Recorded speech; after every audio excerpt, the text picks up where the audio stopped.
Hey, Tom, how's it going this morning? Fine. How are you doing today, Rich? I'm doing pretty well. As promised, we're bringing more content to you today. Tom and I are going to be starting a series of previewing the Breeders' Cup Challenge Series races, the Win and You're In races for the Breeders' Cup starting on November the 5th, I think. It's probably about a little close to about 3 months from today, right? 84 days, according to the website this morning. 84 days. Just 84 days to the two 12 biggest weeks. days of horse racing. Yes, indeed. I look forward to it, and we're going to get prepped for these races by taking an in-depth look at the remaining Breeders' Cup Challenge Series races in the U.S. and Canada. And we have one this weekend at Saratoga. It is the Fourstardave Stakes. The winner gets to go into the Fan Dual Mile. So that should be a pretty fun race at Saratoga. What do you think from looking at it? I agree. I think this race is wide open. I think this race has a talented bunch of horses. And quite honestly, this race is different this year than any other Fourstardave. It always has run on the same day as the Arlington Million. With what has happened at Arlington, the race being diminished to 400,000, horses that have always shipped out and went to Chicago are staying home. Chad Brown's never won this race. One of 2 stakes races at Saratoga. Chad Brown's never won, but he's won 5 Beverly D's in a row for the fillies and 3 Arlington Millions in a row. And I mentioned the fillies because in our field of 8, we've got 3 fillies today going to the gate. Or mares. Yeah, it should be fun. I think it's going to be a great race. One of the things that we do to get prepped, at least, is put together what I call the profile of a winner. So I took a look at the last 10 Fourstardave, and here are some of the things that we found. The profile of the last 10 Fourstardave winners. The favorite has not won the last 7 years. In fact, the post-time choice has run off the board for the last 7. And since 2014, the average winner went off at 5-1, and that last champion to go off as a heavy favorite, he did it 2 times in a row, was Wise Dan. So are you thinking about looking outside the favorites, or do you have one of the favorites as your pick, which we'll get to later on? Rich, you know me. You know me. I love a long shot, and pace makes race. And that's what we're going to look at today. We're definitely going to take a look at the pace. But as I mentioned, we're talking about the profile of a winner. Recent form isn't required, so I think this is right up your alley there, Tom. Is only 3 of the last 10 champions actually visited the winner's circle in the race prior to the Fourstardave. In fact, however, though, all 10 scored at least 1 win in the 3 races leading up to this upcoming race on Saturday. So there should be an opportunity to find some money in here, I think, for sure. And then looking back at one thing that every horse, well, not every horse, but 9 out of the last 10 Fourstardave hardware wearers finished, at least hit triple digits on the Equibase speed gun in 3 of the races prior to the Fourstardave. And these are the horses that actually meet that requirement. Raging Bull, Daddy is a Legend, Set Piece, Field Pass, Blowout. They're the only ones in the field that have put up 3 consecutive 100-point numbers on Equibase's speed gun. So I got a feeling, I don't know, Tom, we're not going to give it away just yet, but is your winner in one of those? Absolutely. Absolutely. Okay. All right. So I think I can guess which one it is, but I'll guess when we get there. And then looking at the post, and you mentioned pace makes race. At the post positions, the last 5 winners came from post 5 and 6. I don't know why, but it looks like 2 of them came from post number 5 and 3 from 6. In the previous 4 races, the inside 2 won. So the 2 won 2 in a row, and then the inside, the rail won that. And then 10 years ago, the 5-horse wins. So it looks like the 5 and the 6, the 1 and the 2. So you want to be inside out, and you want to be, I think you want to have at least tactical speed, because all 10 of the last 10 winners were inside the first 4 at the quarter pole. 3 of them took them wire to wire. Only 1 ran second. So that doesn't look like the co-pilot is the place to be. Third was the prime spot winning 4. And the horse that was 4th won 2. So the inside 3 have won 80% with the wire to wire, and 3rd dominating. So that gives us an idea of how the race might set up. Let's take a look at the way the 1 mile inner turf at Saratoga for the current meet has worked out. So here are the win rates for the it looks kind of funny. I did not know it was going to block us out like that. I thought it would take up the whole screen. So in any case, you see the post has the post win rate you can see right there, and the first call win rate for the current meet at 1 mile on the inner turf at Saratoga. What do you think of those numbers, Tom? I think they're pretty evenly balanced as you look at them out. There's nobody that's over 25% of the time. I don't consider anything a bias unless it's over a third of the time. So I think it's played fairly fair. I just think it's going to be I don't know how much post position is going to matter in this field with the quality you've got today. This is a higher quality field than runs a lot of those turf races up at Saratoga, especially on the inner track. For sure. So now that we got a sense of how the race might set up in terms of where the horses will come from, post position win rate, first call win rate, let's take a look. And I hope this one takes up the whole screen. Let's take a look at the early pace. There we go. And late pace projection. So according to the early pace numbers, Blowout should be the horse that's on the front. No surprise there, I think, Tom. None at all. None at all. And I've even looked at is Blowout in here just as the rabbit for Raging Bull. It's a typical strategy Brown likes to use. Peter Brand owns them both. And the first time I went through it, I thought that's exactly what it was. And I'll delve into that a little later.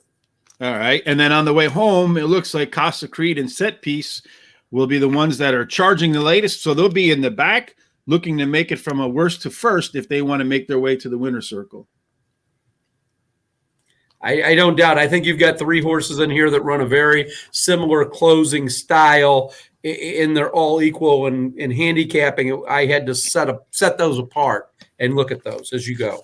So. All right. So speaking of looking at them, it's time to take a look at the horses and see who you like. Let me just pull that page up. So in race number 10, the 4-Stardave, grade 1, 1 mile on the inner turf, as we discussed already. Let's take a look at number 1, Raging Bull. As I mentioned, should be one of the hardest chargers late on the rail. That's your favorite. Favorite hasn't won 7 in a row. Is it going to break the streak? What do you see in Raging Bull, Tom? Well, what I see, first of all, in the race, I do want to make a comment at Saratoga. There's a chance of rain starting tonight about 5 p.m. and going into tomorrow. Now, as I look at the field, last thing I'll say for a whole field, nobody really has jumped out as really moving up if it rains.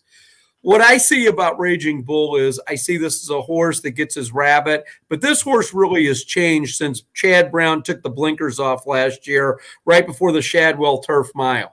The performances have improved. 2 wins, 2 seconds since then. I'll forgive the 10th in the Breeders' Cup Mile just because had a very rough trip, and that was the day the 2 Aidan O'Brien horses. Yes, I would have to throw him in every broadcast. Rich, you know that.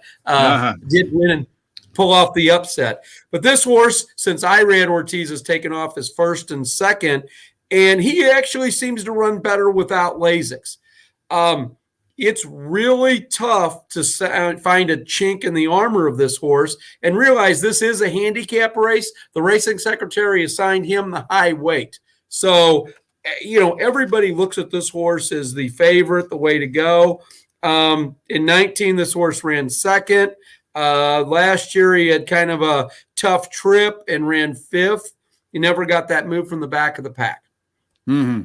I think he's a horse that's going to be, with the 2 recent workouts, he's going to lay off the pace a little bit farther, I think, than the pace projector did. I think he's going to be mid-pack, maybe in that 5th spot as I looked at. And I think when they turn for home, he's going to try and make 1 run and get by the barn mate. And I think that's, how Irad's going to ride him. Mm-hmm. Well, I agree. Irad's definitely the best jockey here. One of the best jockeys right now. He's having he's having a little bit lower in win rate than he typically has at Belmont or Aqueduct. But if he's probably not going to run there in the winter. But at Saratoga, he's got 4 runs. Raging Bull, 2 wins, and a second. So not afraid of the course, that's for sure. Has run pretty well at the distance. Hit the board in 10 of 13. Is closing. I think will close as well. Looking at coming off the bench, the horse has done okay fresh, but not always a winner. But as you mentioned, since Chad Brown has taken over, the horse has been coming off the bench a little bit fresher, and has made that 100-point threshold. Number 2, Whisper Not, Jose Ortiz, the other Ortiz brother. It's getting, as usual, sometimes the more challenging ride. Do you think? What do you see in this horse? Well, first of all, Jose jumps on him as the local mount. Franco Angelis didn't make the trip from California, and it found on the California circuit. It's not like he's going to stay at home because he thinks he's going to ride 4 winners at Del Mar on Saturday. I know this horse passed up some races on the West Coast to run here. I don't think this is a good fit. This horse, since taking off Lasix in the last 2 races, has gone downhill. This horse does his best work when he's alone on the lead. That's not going to happen today. At best, he's going to be the horse between Blowout and the rest of the field. You look at the races this horse has won. He ran the San Francisco Stakes, a grade 3 at Golden Gate. I'd never heard of it. I don't know how a Golden Gate even has a graded stakes race, and that's another topic for another time. This horse, to get a win, had to drop to Allowance Company and wasn't running against very much, because if you look at when he ran the Allowance race at the first call, he was 10 lengths ahead of everybody. And it wasn't that he ran a lights-out pace. Flavian Pratt rode him that race. He opted not to ride him back, didn't vow him to Golden Gate, didn't ride him at Santa Anita for sure on the last day of May because he ran another horse. And interesting, the fact that Rosario, who ends up with the mount on Blowout, rode this horse, 3 times at the start of this year and twice at the end of last year at Del Mar and Santa Anita. This horse did win a 9-furlong race on the turf by 20 lengths when he broke his maiden in England. I think this horse likes to go longer, and he's just not as fast as the horses here. This is a big step up for this horse. Big ask. I agree. Big ask. Decent workouts from the horse for sure, but I don't think he has I don't think he's got the pedigree or the back class or current form to really factor into this spot at all. So it was a pass for me. It was an easy decision for me. Daddy is a legend. I like to say, aren't we all, every time this horse comes up? What do you think about Daddy's legend? What are his chances? This her chances. I'm sorry. This is a 6-year-old mare. Yes, I'm sorry. Yes, the 6-year-old. She's up against it today. She was a graded stakes winner at 2 and 3. She's now 6. You go back and look at her past record. Her last 11 races have all been versus fillies. She takes on the boys. She was in better form last year. Her, speed figure declined about 10% in the prep for this, the Just a Game compared to the Just a Game last year. She's having to drop to Allowance Company to win races. The other thing is when she hit that soft course at Ellis Park that day, she ran 9th as the favorite in that Kentucky Downs prep in August of last year. The more it rains, the less I like this horse, and I don't like this horse very much to start out. Nice horse, just entered over her head here. Nice horse, great name. Does have some back history of being able to get out of the gates in a hurry. So maybe Daddy is a legend. Jockey Manuel Franco, who likes, I think does some of his better work when he's up on the lead. So maybe Manny takes him to the lead and tries to steal one. Hopefully getting a soft pace for him. I don't think that's going to happen either with one of the other horses in this field. I think the likelihood of catching a soft pace is pretty unlikely. Casa Creed just won at Belmont on June the 5th, the Hyper Stakes. You think he's won 2 in a row. Any chance that he'll make it 3? Well, yes. First of all, you got to look at Bill Mott. Has won this race 4 times. This horse has won 2 in a row. Was third in this race last year. You have to look at the win. I look at visually the win in the Jaipur. That horse drew off in a 6-furlong field. Mott dropped this horse back from the typical mile when, this horse ran okay in the Shadwell Turf Mile, running 4th to Raging Bull. Another one that just got thrown over his head, was in good spot at the half-mile pole in the Breeders' Cup Mile and just stopped. Took it to Florida the winter and, had the tropical turf where it didn't win, but, lost by a half length. Mott took this horse to California where it just was a disaster of a trip. And so to get this horse some confidence, he dropped him back to 1 turn, ran 7 furlongs and 6 furlongs, and this horse has run well. I think the Jaipur, looking back, was probably this horse's best visual effort I've seen. I really think this horse could be the one to sneak in and pick up the pieces. I'm just not a big Junior Alvarado fan. He's won 3 races and 63 starts at this meet, but I've never had confidence in him as a jockey. Mott evidently sees more in him than I do.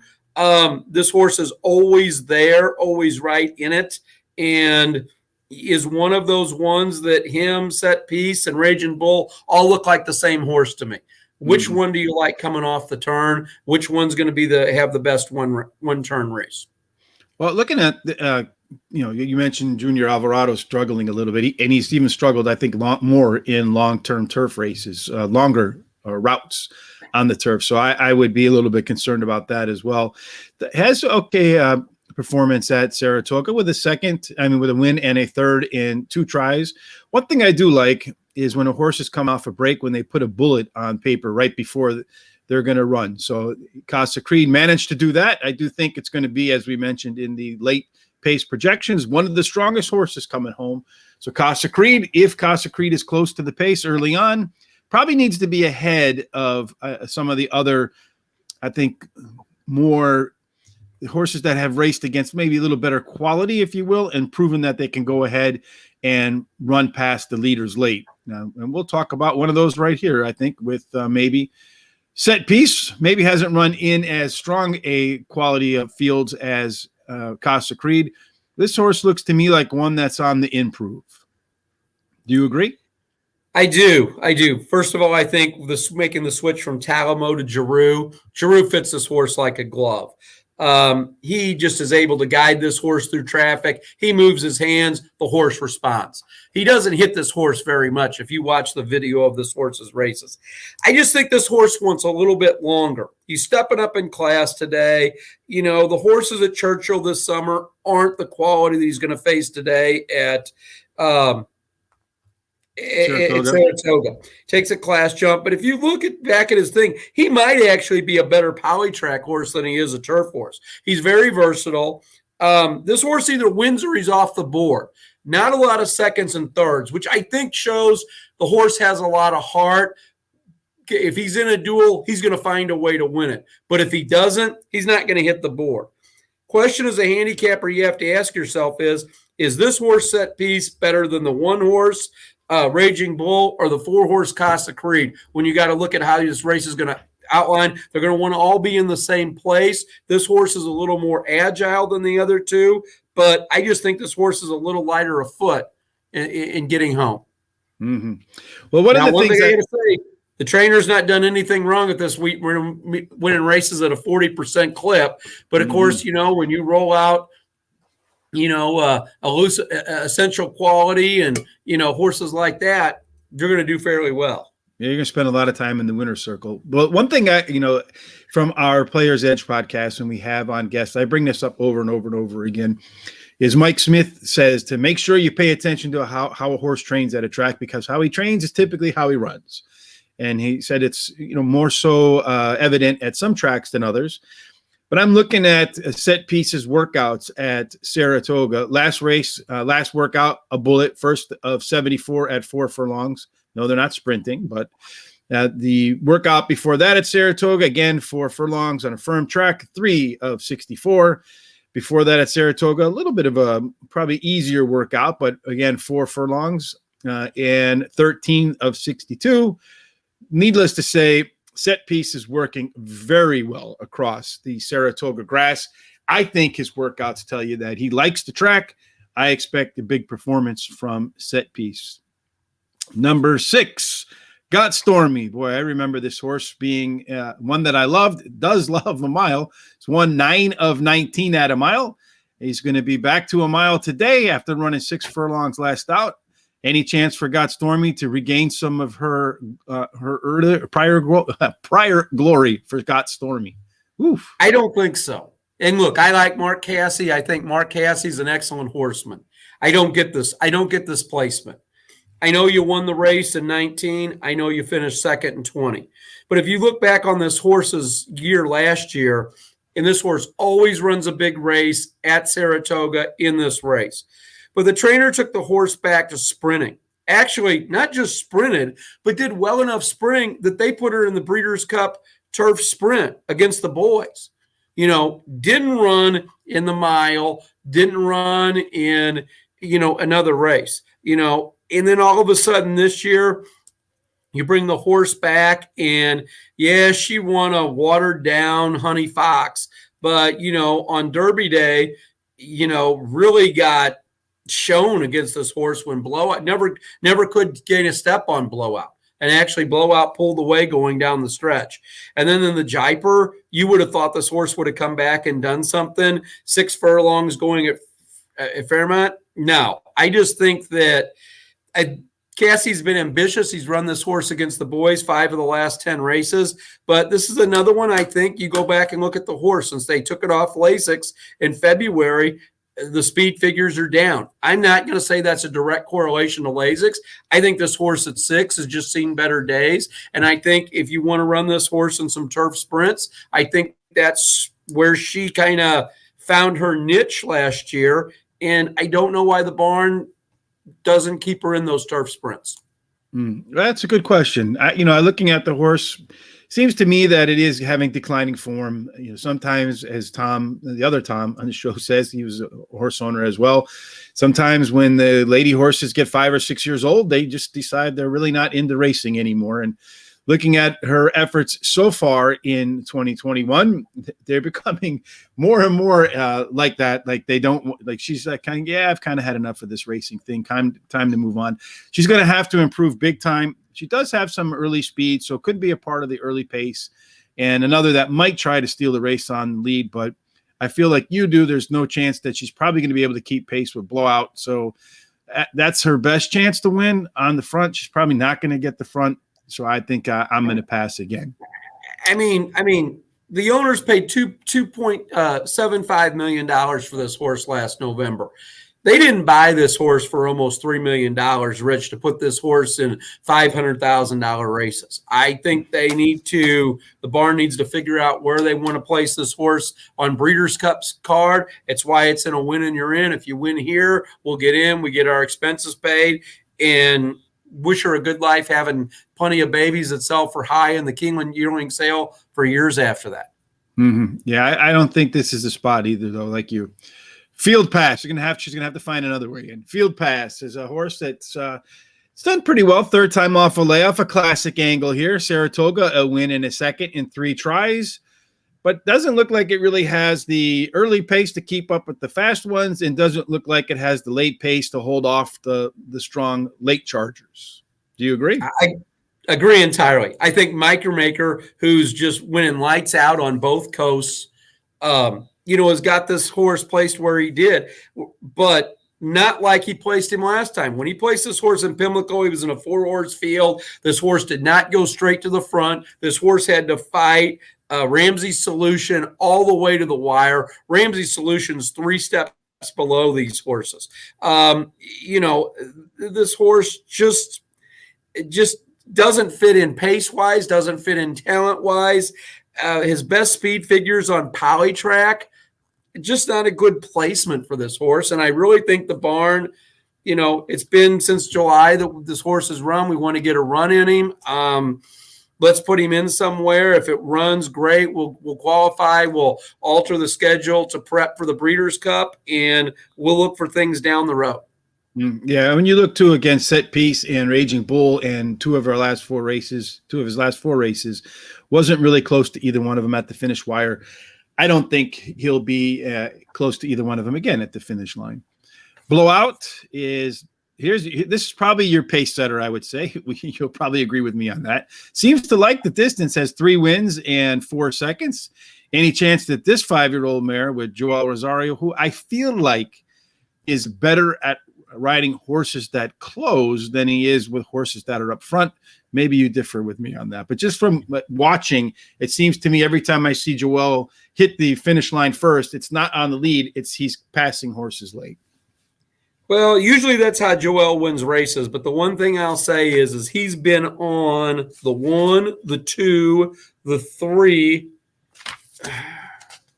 and the 8 at least. Horses in here, most of the major competitors he's been on. So he knows what those horses are like. He knows what they've got. This horse is running off a slight injury, which is why this horse hasn't been seen since Derby Day when she won the Distaff Mile, which she did on a day she got hurt. Mm-hmm. The big question is, can she go wire to wire? She's 12 of 12 on the board. But, even when you look at this, she's a perennial bridesmaid. 7 of her races she's finished second in, and all of them are less than a length.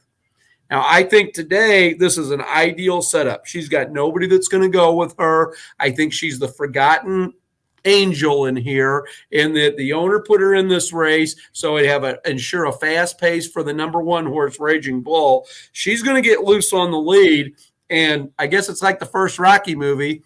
They don't think it's a show. They think it's a fight. And about the half-mile pole, this horse is going to say, okay, I'm ahead and nobody's got me. And you know what? I'm loose on the lead, and on this inner turf course, speed kills.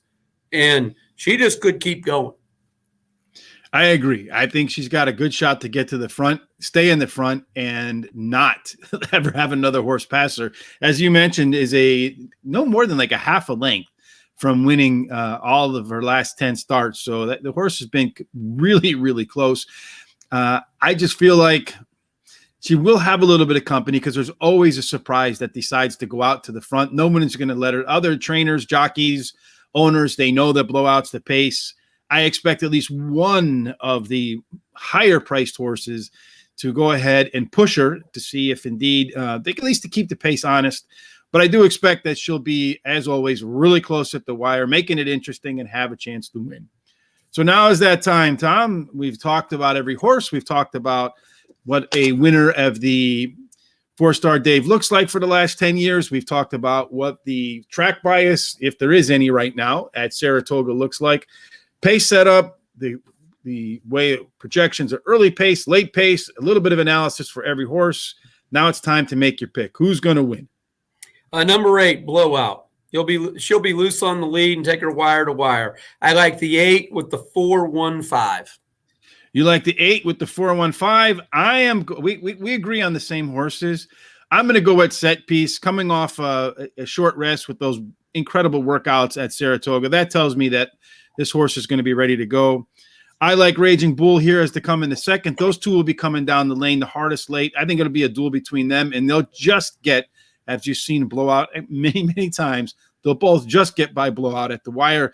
She'll finish by a neck or a nose or a length or something like that. Again, real close to making it another win. And then Casa Creed. So I am going 5, 1, 8, and 4. And then, of course, we'll find out how they line up when it's official this time. A little more than 24 hours from now. That wraps up our coverage for the Fourstardave. What do you think about the layout and how we did things today, Tom? Do you like this? Do you think it's useful and provides some great insight for horse players? I much more enjoy this than I do the Daily Show. And let me tell you why. You've got quality horses. They've got a good track record. They've got a lot of things to look at. They deserve the time that we looked at and focus on all of these horses. Obviously, classier horses run truer to form. This is the race people are looking at. This is the race people are going to watch Fox Sports 2 or TVG and watch tomorrow afternoon. It's nice to take the deep, slow time and go through each horse and talk about the idiosyncrasies, about what we do on this. And that's why it's important. This will be a good foundation. I agree.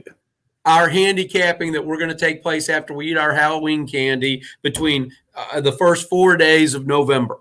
When everybody else is watching the works, you don't find anything out. The work before a run and the 4 days that. This is going to be a good play. You're going to remember, I remember that horse. I remember how that horse qualified. I remember how this horse didn't qualify. I remember where this horse was at. I remember where all this is. And I do like this format for this show to go into this kind of an analysis. I don't know how much historical, because a horse 5 years ago won a race like this, it's a different field, it's a different track, it's a different setup. I don't really look at, and I had a very heated discussion about 6 months ago with somebody on this who actually had won an Eclipse Award. And I said, when you want to do your analysis and preview of a race, I don't care who ran in it 5 years ago. I care about who's running it today. For sure. Well, you can't rerun that race. I just do it to see. Sometimes when you do it, you do find some interesting trends. So I'm always a numbers guy looking for trends. And if I can find something that just gives me I'm going to do this particular race, and then I'm going to have some of these details in the back of my mind. And maybe there's a horse I might not put in front of another. But if I have some of that past history and you see these trends repeating over and over and over again, I might say, well, these two are closely matched. This one fits that profile a little better, so I'm going to break the tie with that. And that's what makes this exercise great. It's pari-mutuel racing, and really, I'm against you, Rich, so I shouldn't be letting you see my paper. But this is also like the college study group that gets together to everybody does better on the exam. Mm-hmm. I look at this race, and the first thing I looked at is different than you. I grew up on the backside. I grew up a trainer. I look at the fact that the owner of the favorite makes sure he has the pace, so he puts in his rabbit. It didn't cost him this much, $3,500, to make sure he bought that pace. He bought that pace. Like playing blackjack, you buy the insurance. He made sure he had that pace. Now, it turned out there was no pace in this race, but that's why he did that. And that's the first thing I look at. And, and then you look at other idiosyncrasies that we do. But you know what? We talk about this in great detail, a whole lot more than when I'm on and doing the prime rib pick 4. I don't have time or the data to talk about the 8th race at Indiana Downs and this kind of thing because, those horses come from all over, and how they ended up there, they've been claimed 3 or 4 times and probably had 10 different grooms and 8 different feedings and all this. These horses, Raging Bull's been in the Brown Horse for 4 years, and he's probably had the same groom all 4 years. He's done everything the same every year. It's Maker's Mark Mile, Fourstardave, Shadwell Turf Mile, Breeders' Cup. And they follow those structures. Horses are creatures of habit. Well, hopefully we'll become creatures of habit for everybody as we do these previews for the Breeders' Cup Win and You're In races. And then we'll also start to put in the Kentucky Derby Trail. So it will highlight all the races going into the 2022 Kentucky Derby to make sure you are prepared and know which horses we like, which ones we don't like. You'll know all about their backgrounds, their histories, and you'll have a great sense of who might do what and why when the Breeders' Cup comes and when the Kentucky Derby comes next year. We'll be back. I don't know when the next Breeders' Cup race is, but we'll be back to highlight that one. Next week. Next week already? Well, we'll be next week. We'll be back next week to cover the next one in the same format. If you like what you heard here today, make sure that you tell your friends about us on Facebook or Twitter or Instagram, however it is you communicate. And you can also hit the subscribe button down there as you see on the scrolling bar, or follow us on Twitter or Facebook at Racing Radar. You can head over to our sponsor, horseracingradar.com. We have free contests, one today at Arlington. Probably too late to enter that one, but tomorrow there's a live contest, free $100 if you win at Thistledown. They have, I think, 5 stakes races tomorrow. Best of Ohio stuff, all in-state breds, I think. And then I don't know what we're doing on Sunday, but again, $50 you can win if you happen to win that contest. We'll see you again in 1 week. We'll be doing these every Friday at 9 a.m. or 10 a.m. Eastern, 9 a.m. Central. If you have any questions or comments, shoot them to me at gtsrichb@gmail.com or light us up on Twitter or Facebook. Any parting thoughts, Tom? Watch the weather, but nobody really has an advantage if it rains. In this race, it's very, very unique on a turf race. Indeed. Till we meet again, folks, good luck at the track, and may we see you in the winner's circle.